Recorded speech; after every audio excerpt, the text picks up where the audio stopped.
हरे कृष्णा। तो बहुत बहुत स्वागत है आप सभी का हमारे आज के बहुत ही विशेष सेशन में। तो जैसा कि आप सभी जानते ही हैं कि जो बहुत ही विशेष मास है, भगवान का प्रतिनिधित्व करने वाला, भगवान की विशेष कृपा को देने वाला पुरुषोत्तम अधिक मास प्रारंभ हो चुका है।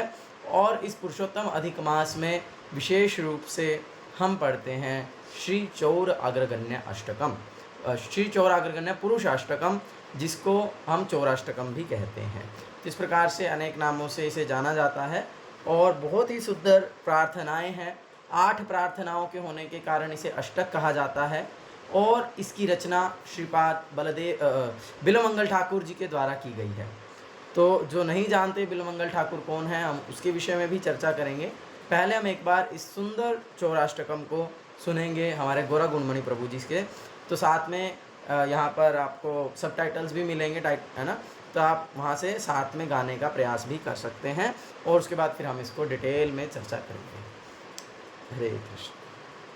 व्रजे प्रसिद्धं नवनीत चौरं गोपांगनानां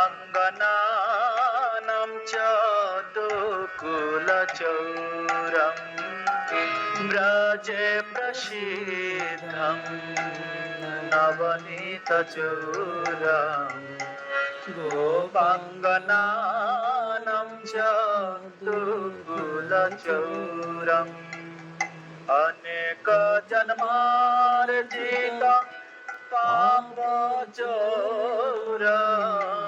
अनेक जन्मार्जितं पापचौरम् चौराग्रगण्यं पुरुषं नमामि चौराग्रगण्यं पुरुषं नमामि श्रीराधिकाय हृदयस्य चौरं नवाम्बुदश्यामलकान्तिचौरं श्रीराधिकाय हृदयस्य चौरं नवाम्बुदश्यामलकान्तिचौरम् पदाश्रितानां च श्यामस्तचौरं पदाश्रितानां च श्यामस्तचौरं चौराग्रगण्यं पुरुषं नमामि चौराग्रगण्यं पुरुषं नमामि अकिञ्चनीकृत पदाश्रितं करति भिक्षुं प्रतिगेहहीनम् अकिञ्चनीकृत पदाश्रितं करति भिक्षुं प्रतिगेहहीनम् केनापहो भीषणा चौरायिद्री केनापहो भीषण चौरायिद्री दृष्टश्रुतोवन जगत्रयेऽपि दृष्टश्रुतोवन जगत्रयेऽपि यदीय नामापि हरतशेषं गिरिप्रसारानपि पापराशि यदीय नामापि हरतशेषं गिरिप्रसारानपि पापराशि आश्चर्यरूप ननु चौरायिद्री आश्चर्यरूप ननु चौरायिद्री दृष्टश्रुतोवन मया कदापि दृष्टश्रुतोवन मया कदापि व्रजे प्रसिद्धं नवनीतचौर गोपाङ्गनानां च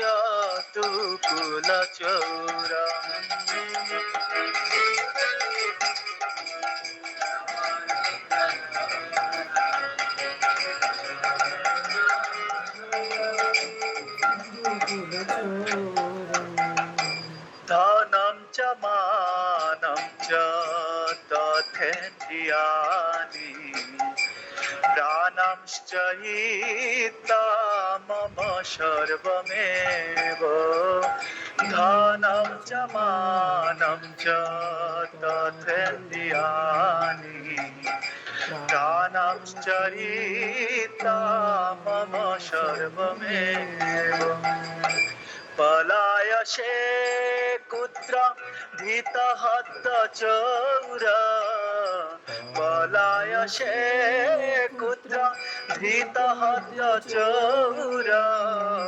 तं भक्तिदां नशि मया निरुद्ध तं भक्तिदां नशि मया निरुद्ध क्षीणोत्सि घोरं जमपाशबन्ध भीनत्सि भीमं भवपाशबन्धं क्षीणोत्सि घोरं जमपाशबन्धं भीनत्सि भीमं भवपाशबन्धं क्षीणोत्सि सर्वस्य समस्तबन्धं क्षीणोत्सि सर्वस्य समस्तबन्धं नैवात्मनो भक्त कृतं तु बन्धं नैवात्मनो भक्त कृतं तु बन्धं व्रजे प्रसिद्धं नवनीतचौर गोपाङ्गनानां च कुलचौर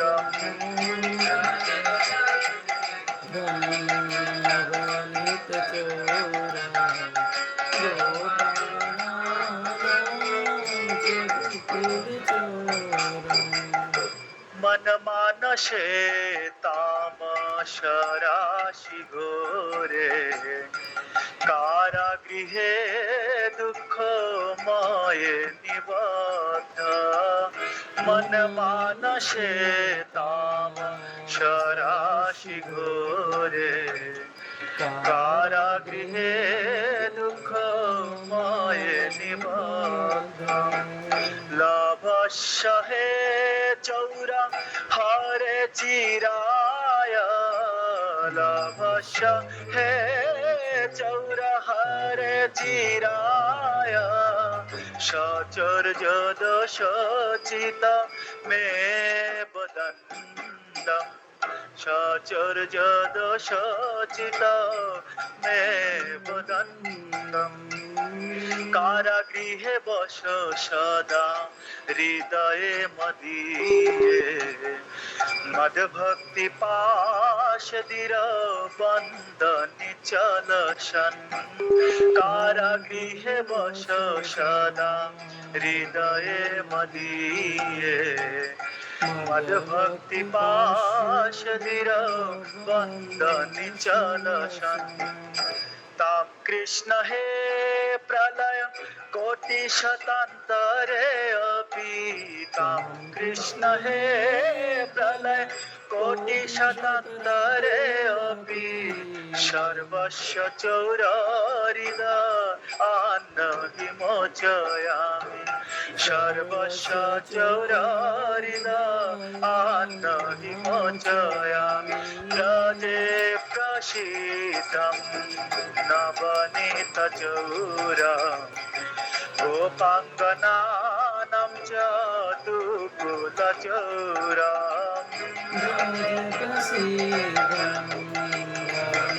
अनेक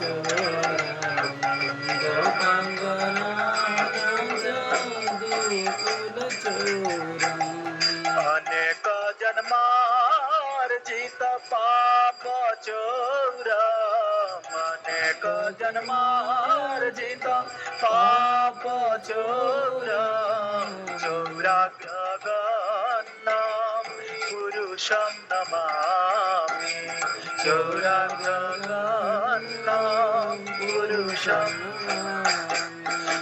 चौराग्रगन्नम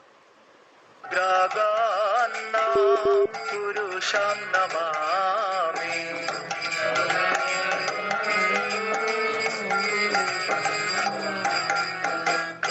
हरे कृष्ण हरे कृष्णा। तो बहुत ही सुंदर ये चौराष्टकम है जिसको अभी हमने सुना। तो ये जो चौराष्टकम की ये जो प्रार्थनाएं हैं ये श्रीपाद बिलोमंगल ठाकुर जी के द्वारा गाई गई हैं।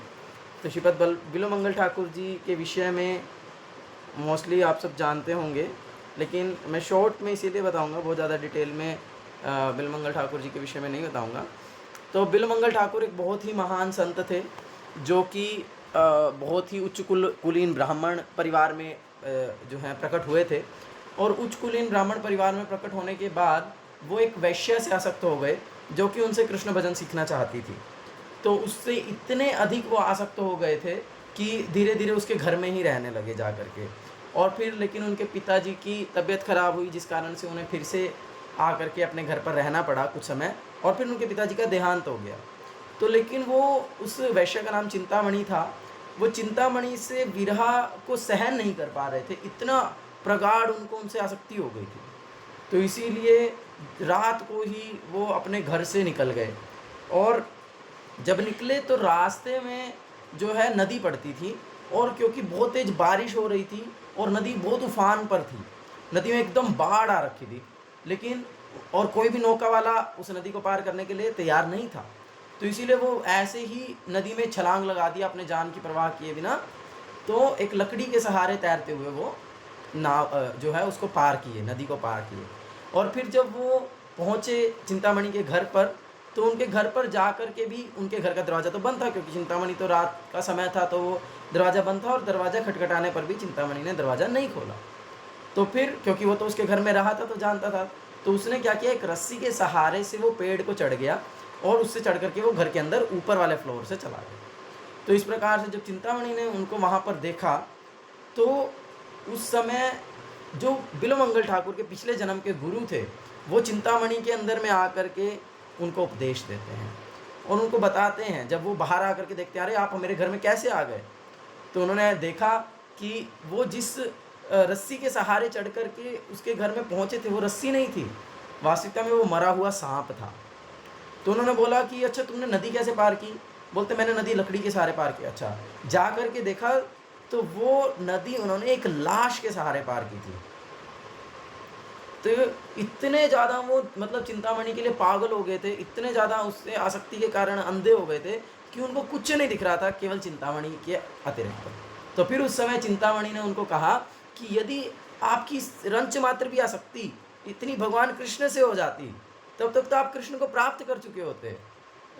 तो मैं तो केवल हड्डी मांस चमड़े से बना हुआ शरीर हूँ, मुझसे आसक्ति करने से क्या लाभ है, आप भगवान कृष्ण से आसक्ति करो। और इस प्रकार से उन्होंने दिव्य उपदेश दिए, और उन उपदेशों को लेकर के बिलोमंगल ठाकुर का जो भक्ति है वो फिर से जागृत हो गया। जैसा कि हम भगवद गीता में देखते हैं, नेहा विक्रम नाशो अस्ति प्रत्यवाहो न विद्यते स्वल्पमपि अस्य धर्मस्य त्रायते महतो भयात्। तो भक्ति का कभी नाश नहीं होता है, भरत महाराज के संदर्भ में भी हम देखते हैं। तो उसी प्रकार से बिलोमंगल ठाकुर की भी जो भक्ति की जो वो पराकाष्ठा थी वो पुनः जागृत हो गई, और फिर वो घर छोड़ करके सब कुछ छोड़ करके तभी चले गए कि चलो मैं वृंदावन चला जाऊँगा। और जब वो वृंदावन जा रहे थे तो एक दिन रास्ते में फिर से एक स्त्री को देख करके उनको चिंतामणि की याद आ गई। वो उसके पीछे पीछे जाने लगे, वो भी ब्राह्मणी थी। और उसके घर पर पहुँचे तो उन्होंने जा करके ब्राह्मण को बोला कि मैं आपकी पत्नी को देखना चाहता हूँ। तो जैसे ही अब ब्राह्मण जो है वो बहुत उच्च कुलीन ब्राह्मण थे, तो उन्होंने कहा कि जब मार्ग पर साधु आकर के जो भी मांगते हैं तो उसको मना नहीं कर सकते, तो ठीक है कोई बात नहीं, तुम अपना पल्लू हटा करके इनको अपना चेहरा दिखा दो। और वो जो है जैसे ही उनकी पत्नी ने अपना पल्लू दिखाया, पल्लू हटा करके अपना मुख दिखाया, तो बिल्वमंगल ठाकुर को फिर से एक धक्का लगा कि अरे ये तो चिंतामणि नहीं है। और फिर वो सोच रहे हैं कि अरे ये मैं फिर से भटक गया, मैं तो कृष्ण के लिए जा रहा था, मैं तो वृंदावन जा रहा था और मैं फिर से भटक गया, तो ये सारा दोष मेरी आँखों का है। तो उन्होंने उनको कहा कि हे माता, क्या आप मुझे अपने बालों से सुई निकाल करके दे सकती हैं? और वो सुई लेकर के बिल्वमंगल ठाकुर ने अपनी दोनों आँखों को फोड़ दिया। बोलते कि इस संसार को मैं देखूंगा ही नहीं, इस संसार को देखना ही नहीं है, इस संसार को देखूंगा तो मैं भटक जाऊंगा। तो इतने उच्च वैराग्य से पूर्ण और इतना उच्च, मतलब हम सोच भी नहीं सकते कोई अपनी आंखें फोड़ लेगा।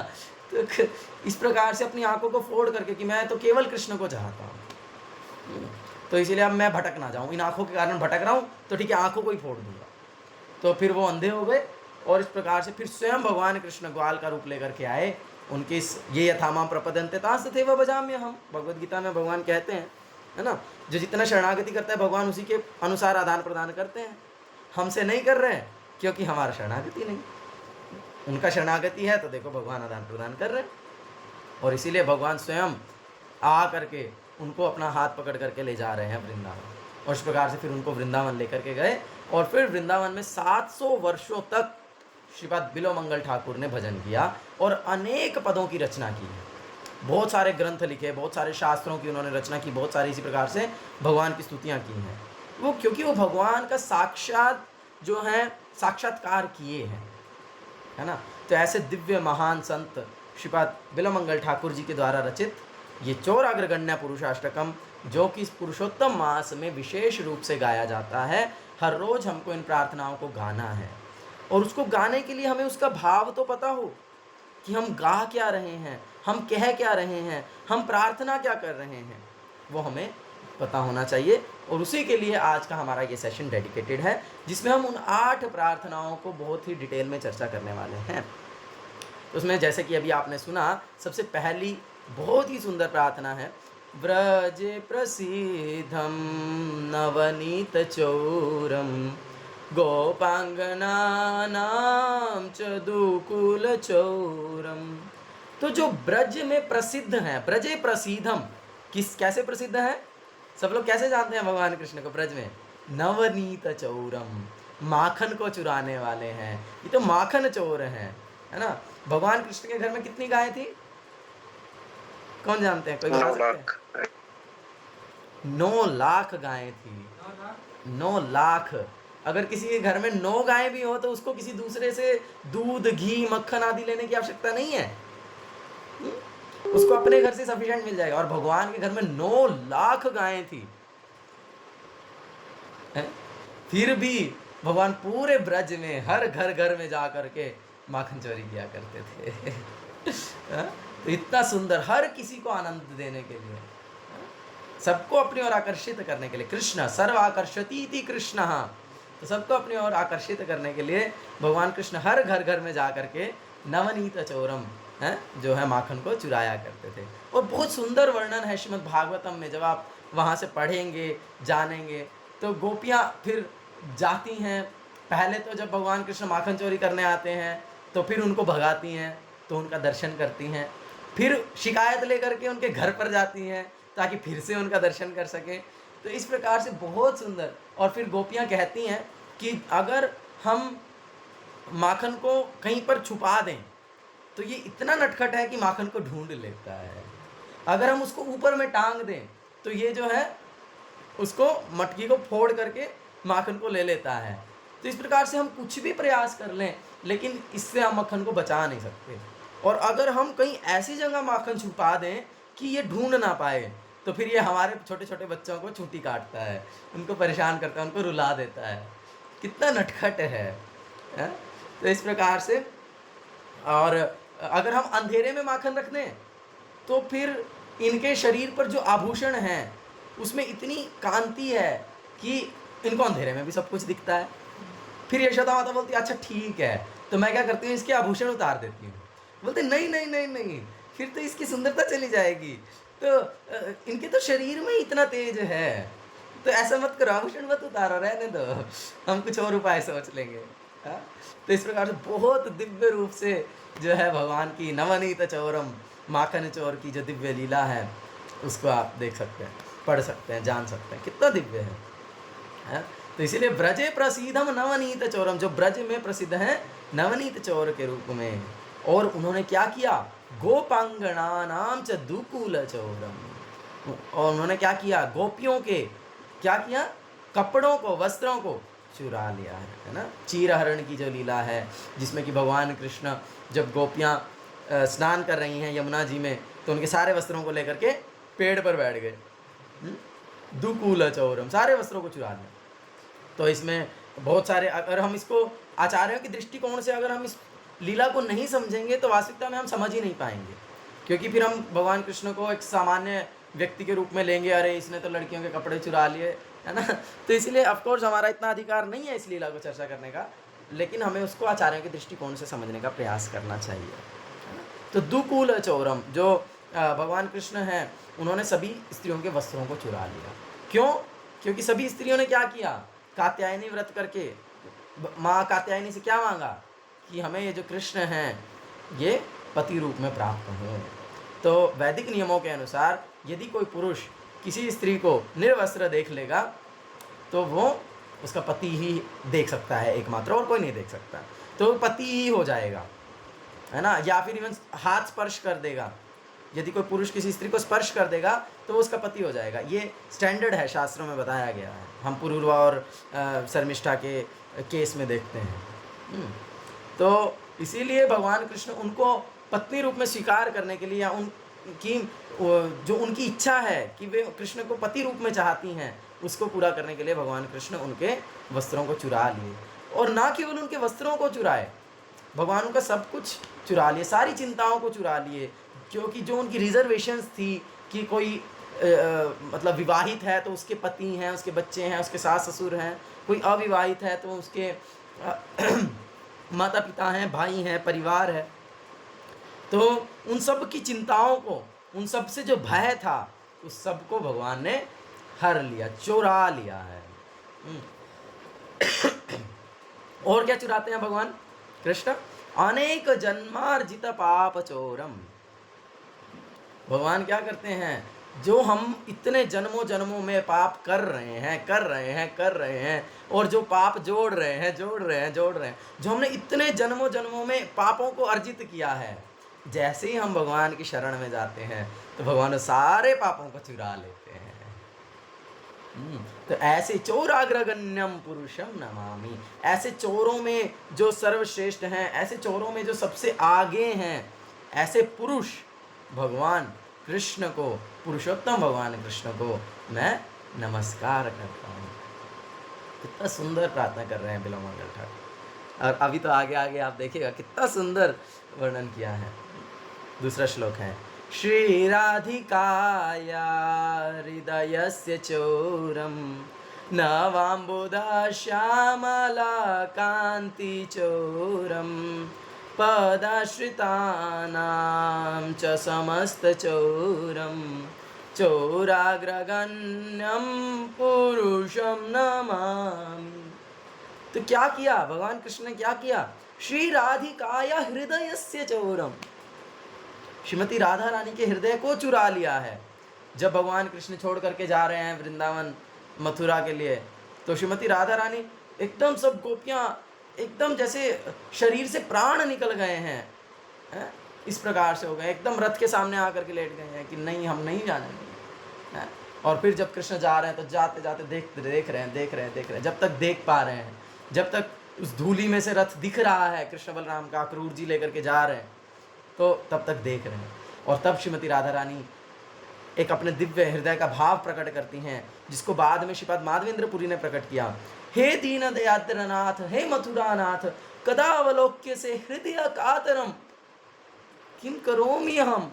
बहुत सुंदर इस प्रकार से श्लोक है कि हे दीन दयाद्रनाथ, आप तो दीनों के को कृपा करने वाले हैं, लेकिन अभी तो आप मथुरानाथ हो गए, अभी तो आप मथुरा जा रहे हो। हे मथुरानाथ, कदा अवलोक्य से हृदय कातरम, मेरा हृदय जो है वो वितीर्ण हो गया है, आपके विराम में किस प्रकार से हम अपना जीवन यापन करेंगे? हृदय कातर किं करोमि हम, अब मैं क्या करूं, आपके बिना मैं क्या करूं? हाँ? जब भगवान कृष्ण जब भगवान कृष्ण गाय चराने के लिए जाया करते थे, वन में चले जाया करते थे, तो उस समय ही गोपियों के हृदय विदीर्ण हो जाते थे। उस समय ही गोपियां सोचती थी कि अरे भगवान कृष्ण कब वापस आएंगे, कब वापस आएंगे और कब हम उनका दर्शन करेंगे। जैसे ही शाम होने लगती थी तो सब ऐसे लाइन बना करके खड़े हो जाते थे, अरे कृष्ण आने वाले हैं, और दूर से धूली उड़ती हुई दिख रही है, ओह कृष्ण आ गए, ओह कृष्ण आ गए, अरे कृष्ण पास आ रहे हैं, कृष्ण पास आ रहे हैं। हाँ? और फिर उनका सुंदर दर्शन करते थे। तो वो अब क्या करेंगे, जो एक सुबह से गए हुए शाम तक जिसका इंतजार नहीं कर पा रहे हैं, वो अब जो हमेशा के लिए चला जाएगा उसके बिना क्या करेंगे? हाँ? तो इस प्रकार से श्री राधिकाय हृदयस्य चोरम, इस प्रकार से जो भगवान कृष्ण हैं, उन्होंने श्रीमती राधा रानी के हृदय को चुरा लिया। और फिर कलयुग में जब भगवान छन्न अवतार लेते हैं श्री चैतन्य महाप्रभु के रूप में, तब भी क्या किया है भगवान कृष्ण ने? श्रीमती राधा रानी के हृदय को चुरा लिया। कि वास्तविकता में श्रीमती राधा रानी मेरे से कितना प्रेम करती हैं, कैसा, जब मैं उनके साथ आदान प्रदान करता हूँ तो श्रीमती राधा रानी को कैसा लगता है, ये जानने के लिए भगवान कृष्ण ने श्रीमती राधा रानी के हृदय को ले लिया और श्रीमती राधा रानी की अंग कांति को ले लिया। भगवान कृष्ण तो श्याम हैं, श्याम वर्ण के हैं, श्याम सुंदर है ना, काले हैं, कृष्ण वर्ण के हैं, लेकिन वो कलयुग में प्रकट हुए हैं श्रीमती राधा रानी के वर्ण को लेकर के। तप्त कांचन गौरांग, तपे हुए सोने के समान गौर वर्ण को लेकर के प्रकट हुए हैं। तो श्रीमती राधा रानी के हृदय को चुरा लिया, उनकी अंग कांति को चुरा लिया और चैतन्य महाप्रभु के रूप में प्रकट होकर के सबको उन्होंने कृष्ण प्रेम की बाढ़ ला दी है। और कृष्ण रूप में नवांबुदा श्यामल कांति चोरम, क्या करते हैं भगवान कृष्ण?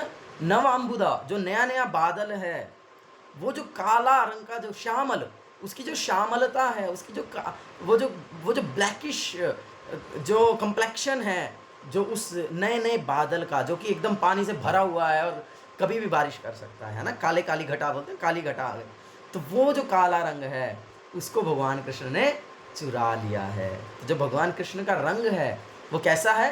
नवांबुद श्यामला कांति, एक नए नए एकदम फ्रेश काले बादल के समान है। और वो कृष्ण क्या करते हैं?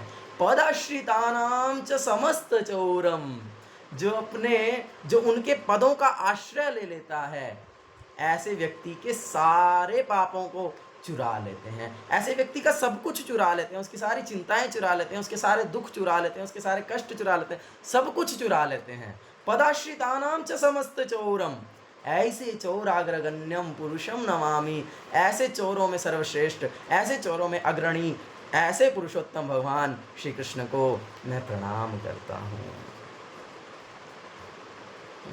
अकिंचनी कृत्या पदाश्रितं या करोति भिक्षुं पथि गेहहीनं, केनाप्यहो भीषण चौर ईद्र, दृष्टश्रुतो वा न जगत्त्रयेऽपि। अकिंचनी, अकिंचन किसको कहते हैं? कोई जानता है अकिंचन का क्या अर्थ है? अकिंचन जी अर्जुन को, जिसके पास कोई कुछ नहीं होता। हाँ, one who has got no material, one who hasn't got any material opulence, जिसके पास कोई भौतिक वस्तु नहीं है, उसको कहते हैं अकिंचन, कुछ भी नहीं, किंचित मात्र कुछ नहीं। तो इसलिए भगवान क्या करते हैं? जो उनके चरणों का आश्रय ले लेता है, जो उनके पद आश्रय हो जाता है, ऐसे व्यक्ति के अकिंचनी कृत्य, ऐसे व्यक्ति को भगवान अकिंचन बना देते हैं। ऐसे व्यक्ति का भगवान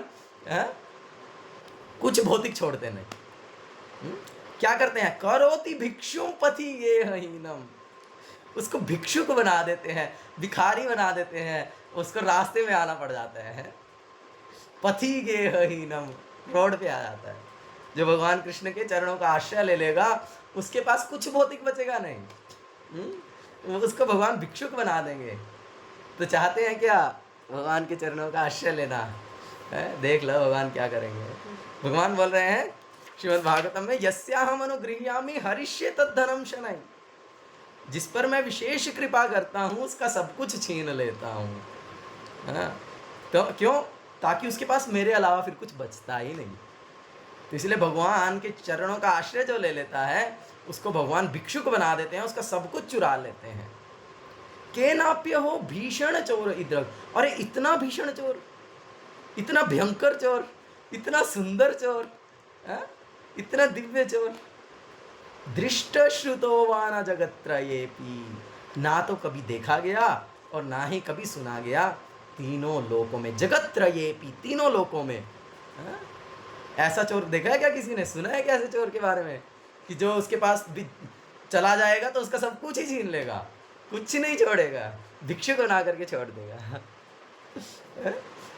यदि यह नामापि हरत्य शेषम गिरि प्रसाराण अपि पाप राशिम, यदि कोई उनके नाम को ले दे एक बार, यदि यह नामापि हरत्य शेषम, सिर्फ नाम ले दे, हरे कृष्णा कृष्णा कृष्णा हरे हरे, हरे राम राम राम हरे हरे, भगवान का नाम ले दे, केवल मात्र भगवान का नाम ले दे, तो क्या कर देंगे भगवान? गिरि प्रसारान अपि पाप राशि, तो जो हमारे हृदय में पापों का जो संचित हुआ पहाड़ है उसको भगवान चुरा लेंगे। केवल भगवान का नाम लेने से, केवल नाम लेंगे अगर हम भगवान का हरे कृष्ण महामंत्र को जप करेंगे तो जो हमारे अनेक जन्मों से हम जो पाप कर करके हमने जो पहाड़ बना लिया है उस पहाड़ को चुरा लेंगे वो। आश्चर्य श्रुतो आश्चर्य रूपो ननो चूर इदगम, इतना आश्चर्य रूप है। दृष्ट श्रुतो व न मया कदापि, बिल्वमंगल ठाकुर बोल रहे हैं मैंने तो ऐसा रूप ना कभी देखा है ना कभी सुना है। क्या किया है इन्होंने मेरे साथ? अब बिल्वमंगल ठाकुर अपने बारे में बोल रहे हैं, मतलब बेसिकली अपने भक्त, उस भक्त के बारे में बोल रहे हैं जो भगवान को पूर्ण रूप से आश्रित हो गया है। क्या किया? धनम च मानम च तथेन्द्रियाणि प्राणांश हृत्वा मम सर्वमेव, इन्होंने मेरा धन ले लिया, धन चुरा लिया मेरा। धन चुरा लिया तो क्या हो गया? अब धन है तो मान है भौतिक संसार में। जब तक धन है तब तक लोग इज्जत करते हैं, तब तक घर वाले भी पूछते हैं। धन ना हो तो कुछ समय के बाद घर वाले भी धक्का मार देते हैं, भैया कुछ कमा के लाओ, नहीं तो आप देख लो अपना अरेंजमेंट, कहाँ से रोटी खानी है तुम्हारे को। तो धनम च मानम च, पहले तो आपने मेरा धन ले लिया, फिर मेरा मान ले लिया, मेरी इज्जत लूट ली, सारे समाज में जो मेरी बेइज्जती करवा दी। मानम च, सम्मान जो मेरा था सब ले लिया आपने, सब चुरा लिया। तथेन्द्रियाणि, और मेरी इंद्रियों को भी चुरा लिया। इंद्रियों को चुराने का मतलब क्या है? जैसे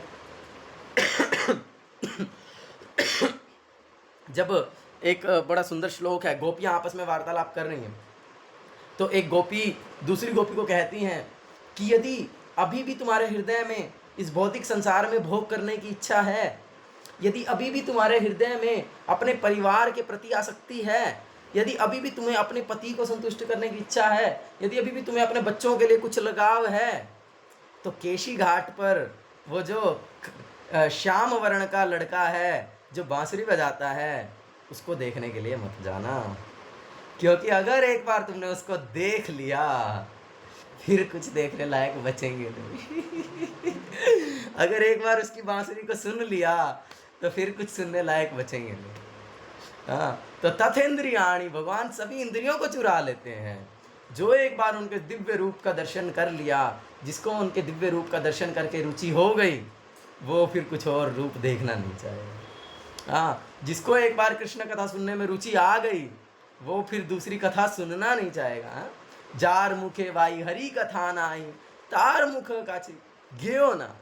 जिसके मुंह में हरी कथा नहीं है उसका मुंह भी नहीं देखूंगा, भक्त बोल रहे हैं, आचार्य लोग वर्णन किया।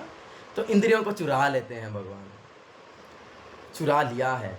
फिर प्राणांश हृत्वा, और मेरे प्राण को भी ले लिया आपने, मेरा सब कुछ, मम सर्वमेव, मेरा सब कुछ आपने ले लिया है।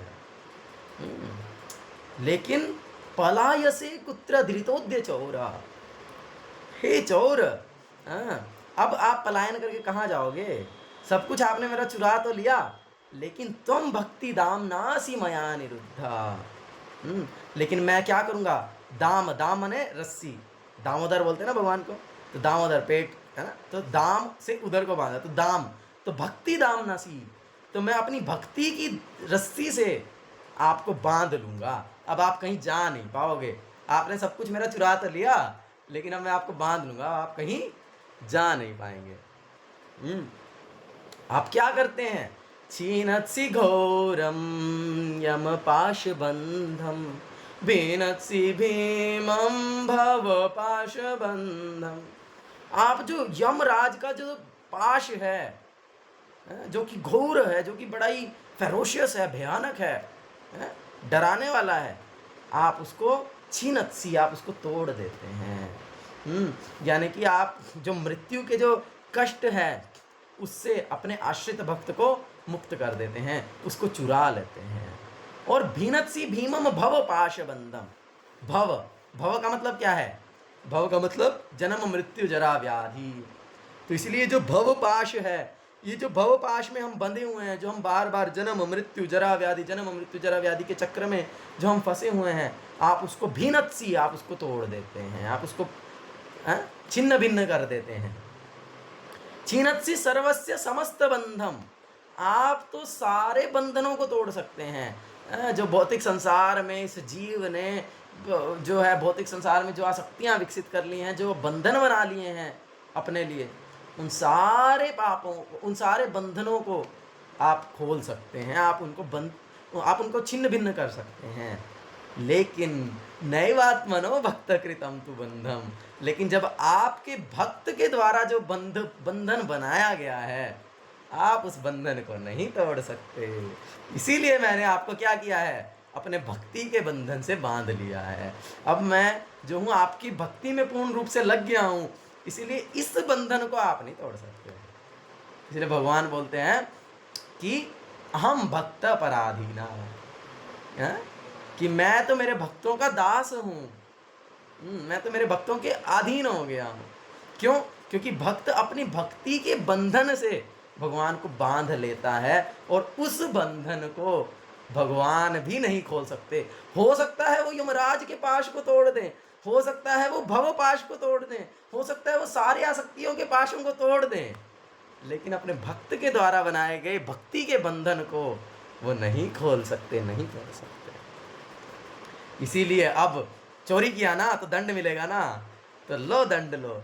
मन मान से तामस राशि घोरे कारागृहे दुख माए निबद्ध। बोल रहे कि जो मेरा मन है ना, मन मान से तामस राशि घोरे, जो कि घोर तमोगुण से भरा हुआ है। मेरा मन जो है वो घोर तमोगुण से भरा हुआ है। तमोगुण का मतलब अंधकार है ना, तो एकदम वहां पे एकदम अंधेरा है, और ऐसे मन के कारागृह में अब मैं आपको बांध दूंगा। अब मैं आपको बांध करके अपने मन रूपी कारागृह में रख लूंगा, जो कि तमोगुण से भरा पड़ा है, जो कि काला है एकदम। तो इसलिए अब आपको वहां पे दुख मिलेगा। कारागृहे दुख माए निबद्ध लभस्व हे चोरा हरे चिराए।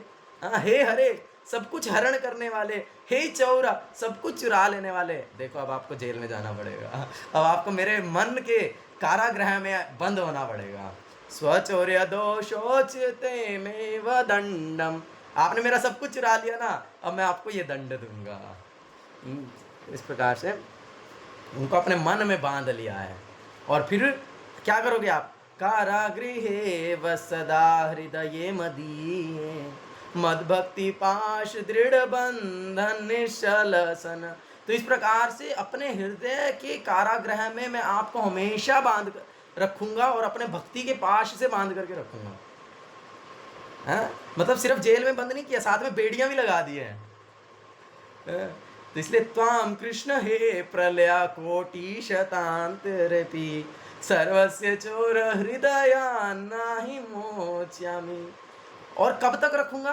कोटि शतांतरेपि, कोटि मतलब करोड़ों करोड़ों जन्मों तक, करोड़ों करोड़ों जो प्रलय भी आ जाए, उसमें कितना समय लग जाएगा, उतने समय तक जो है हे कृष्णा, हे सर्वस्य चौरा, मैं आपको अपने हृदय में बांध करके रखूंगा, अब आप मेरे हृदय से निकल करके दिखाओ। तो इस प्रकार से इतना सुंदर श्रीपाद बिल्वमंगल ठाकुर भगवान कृष्ण से प्रार्थना कर रहे हैं कि, और वास्तविकता में हमें बहुत सुंदर यहाँ पर शिक्षा दिए हैं कि यदि हम भगवान की भक्ति में दृढ़तापूर्वक लग जाएंगे, यदि हम भगवान को शरणागति कर देंगे, यदि हम भगवान के चरणों का आश्रय ले लेंगे, तो हम इस जन्म मृत्यु के चक्र से मुक्त होकर के भगवान के धाम में जाकर के भगवान के साथ दिव्य रूप से आदान प्रदान कर सकते हैं, भगवान के साथ खेल सकते हैं, भगवान के साथ गुरु महाराज बोलते खा सकते हैं, घूम सकते हैं, गैया चरा सकते हैं। उस प्रकार से दिव्य आनंद के सच्चिदानंद जो जीवन है उसका आनंद ले सकते हैं। और इसीलिए हम जो है हमें अपने मन में सदैव भगवान का स्मरण करते हुए सदैव भगवान को उसमें वास करने के लिए उसको शुद्ध बनाना है, और अपने भक्ति को इतना प्रगाढ़ बनाना है कि उसके बाश से, उसके जो है बंधन से भगवान बंध जाएं, और फिर वो मुक्त ना हो पाए। तो इसीलिए बहुत सुंदर सुंदर कथाएं हैं, जैसे कि श्रीमद् भागवतम में गजेंद्र का वर्णन आया है, और जो है अम्बरीश महाराज के विषय में जब वर्णन आता है, और इस प्रकार से अनेक भगवान के दिव्य भक्तों, प्रहलाद महाराज के विषय में हम देख सकते हैं। तो इतने सुंदर सुंदर भगवान के भक्तों का वर्णन है, जिसमें भगवान स्वयं अपने भक्तों की रक्षा करने के लिए, अपने भक्तों पर कृपा करने के लिए भगवान किस प्रकार से जो हैं प्रकट हुए हैं, किस प्रकार से वो अपने भक्तों के बंधन से बंध गए हैं। हरे कृष्णा कृष्णा कृष्णा हरे हरे, हरे राम राम राम हरे हरे। सर्वस्य चौरम चौराग्रगण्यम पुरुषा, ये भगवान श्री कृष्ण की जय, श्रील प्रभुपाद की जय, श्री शिला गुरु महाराज की जय, निताय गौर प्रेमानंदे, हरि हरि बोल। तो इसीलिए इस दिव्य अधिक मास पुरुषोत्तम मास में हम भगवान कृष्ण से प्रार्थना करते हैं कि हम भी इतना अपनी भक्ति को प्रगाढ़ बना पाएँ, हम भी अपने भक्ति को इस स्तर पर ले जा सकें कि जिससे प्रभु जी प्लीज़ 1 मिनट के लिए म्यूट कीजिए, मैं जस्ट एंड कर रहा हूँ। तो हम अपने भक्ति को हम इतना श्रेष्ठ बना पाएँ कि जो है हम भगवान के साथ हम दिव्य आदान प्रदान कर पाएँ, भगवान हमारे मन में सदैव वस जाएं, और भगवान के अतिरिक्त हमारे मन में और किसी का चिंतन ना बचे। और इसीलिए आचार्य कहते हैं यस्या प्रसादात भगवत प्रसादो, यस्या प्रसादात नागति कुतोपि, है ना। तो इसीलिए गुरु को प्रसन्न करने से जो है भगवान प्रसन्न होते हैं, और यदि कोई गुरु को प्रसन्न नहीं किया तो उसकी कोई गति नहीं है। ऐसे गुरु की मैं 3 बार दिन में वंदना करता हूँ। ध्यायस्तु वंस्तस्य यशस्त्री संध्यम वंदे गुरो श्री चरणारविंदम। तो ऐसे गुरु की मैं दिन में 3 बार वंदना करता हूँ। तो इसीलिए जो भगवान के प्रतिनिधि तो जो हैं, जो भगवान के शुद्ध भक्त जो इस संसार में आते हैं हमें भगवान के विषय में बताने के लिए, ऐसे प्रभुपाद गुरु महाराज के आश्रय में, उनके अनुगत्य में, उनके द्वारा दी गई शिक्षाओं के अनुसार हमें भगवान की भक्ति में लगना चाहिए, और जो है इस प्रकार से भगवान को अपने भक्ति के पास से बांध लेना चाहिए। हरे कृष्णा, श्रील प्रभुपाद की जय, सूक्ष्म गुरु महाराज की जय, निताय गौर प्रेमानंदे, हरि हरि बोल। जी प्रभु जी, अभी जो कुछ बोलना चाहते हैं प्लीज़ अनम्यूट करके बोल सकते हैं। हरे कृष्णा। हाँ विश्वजीत प्रभु जी कुछ कह रहे थे आप, प्लीज़ अनम्यूट कीजिए, मैंने आपको म्यूट कर दिया था, आप प्लीज़ अनम्यूट कीजिए। हरे कृष्णा प्रभु, दंडवत प्रणाम। प्रभु जी क्लास आज ही है कि डेली प्रतिदिन होगी आपकी? है क्लास तो हम हर रोज़ ही करते हैं, और जनरली हम लोग स्टूडेंट्स के लिए क्लास करते हैं, और बाकी फिर मैं रिकॉर्डिंग यूट्यूब पे अपलोड करता हूँ जिससे कि बाकी लोग सुन सकें। तो इस प्रकार से रहता है। बाकी अभी हम कल से 15वां चैप्टर भगवद गीता का डिस्कशन शुरू करेंगे, तो उसमें भी ज्वाइन कर सकते हैं, और उसके 20 ही श्लोक हैं तो वो बहुत जल्दी हो जाएगा। उसके बाद फिर हम गजेंद्र मोक्ष स्त्रोत को लेंगे, और फिर हम पूरा गजेंद्र मोक्ष को डिटेल में डिस्कस करेंगे। प्रभु टाइम यही है 8 बजे? टाइम सेम 8 से 9 जी, सेम टाइम। ठीक ठीक, थैंक यू। हरे कृष्णा। और किसी को कुछ कहना है? वैसे तो आज के सेशन में प्रश्न तो नहीं लगता है कि किसी का कुछ प्रश्न होगा, बट स्टिल अगर कोई कुछ कमेंट या प्रश्न देना चाहें तो दे सकते हैं। जी अर्जुन प्रभु। प्रभु जी, कैसे पता चलेगा कि ये जो हमें मिल रहा है माया देवी का दंड है या फिर भगवान की चोरी?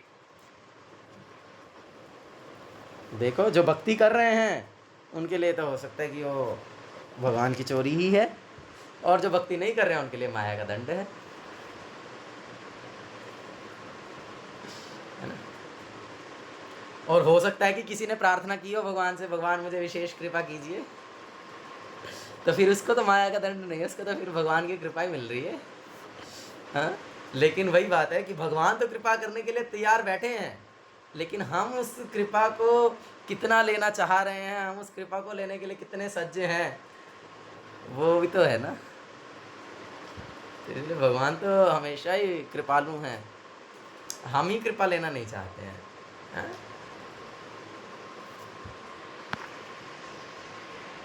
ठीक है, तो फिर एंड करें? किसी और को कुछ कहना है तो?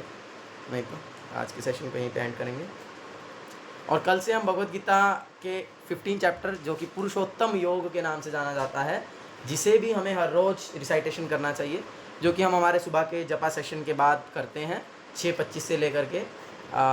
तो इसलिए सब लोग जपा सेशन में भी आइए, तो सब लोग सुबह क्या बोलते हैं उसको, पुरुषोत्तम योग का जो पूरा चैप्टर है उसको रिसाइट भी कर पाएंगे, और शाम को फिर हम उसको डिटेल में चर्चा भी करेंगे। बहुत सुंदर चैप्टर है, बहुत इंपॉर्टेंट चैप्टर है भगवद गीता का 15, और उसमें बहुत सुंदर सुंदर श्लोक हैं, एकदम क्या बोलते हैं हम, एकदम मणियाँ हैं श्लोकों की।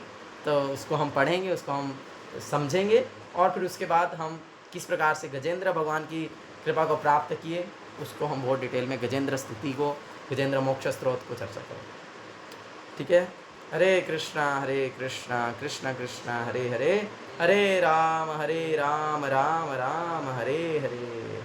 जय श्रील प्रभुपाद की जय, सुखशांति महाराज की जय।